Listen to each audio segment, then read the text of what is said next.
Today's presentation will be based off of one of Edgar Allan Poe's most famous works, The Fall of the House of Usher. The short story is based off three main characters, one of which is Roderick.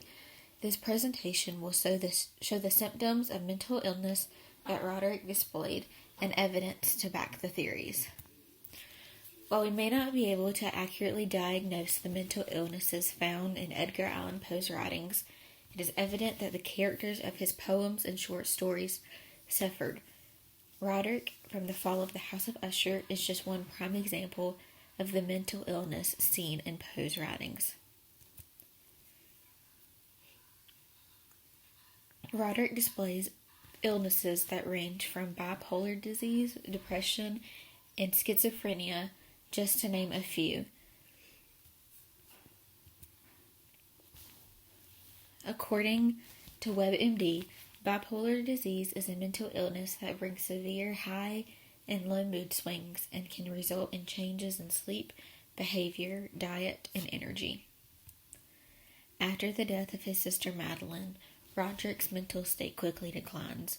One example of bipolar disease is seen from the quote, "And now, tonight, Ethedred, haha, the breaking of the hermit's door, madman, I tell you."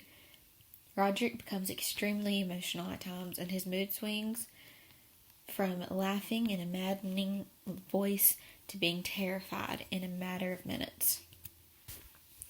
Another mental illness that Roderick seems to possess is depression. According to the National Institute of Mental Health, depression is characterized by severe symptoms that affect how you feel, think, and handle daily activities such as sleeping, eating, or working. Many of these are symptoms that Roderick displays. Roderick also had trouble keeping the same train of thought. In much of Roderick's dialogue, there are splits in thought, and complete sentences are hardly ever formed by him. The next disease is schizophrenia.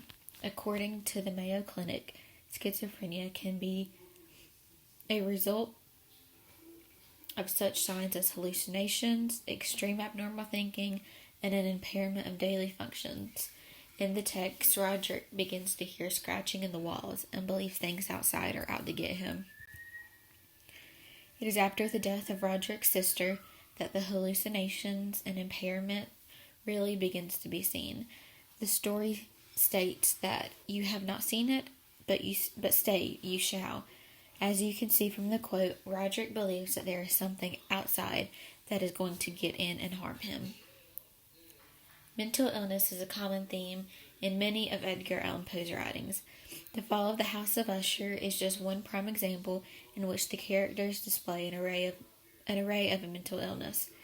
It is clear from his writings that Poe did indeed suffer from some kind of mental illness. While we may not know for certain which, one can reflect on any of his writings and see this. It is from these sources, such as WebMD and the National Institute of Mental Health, that I was able to get evidence for my presentation.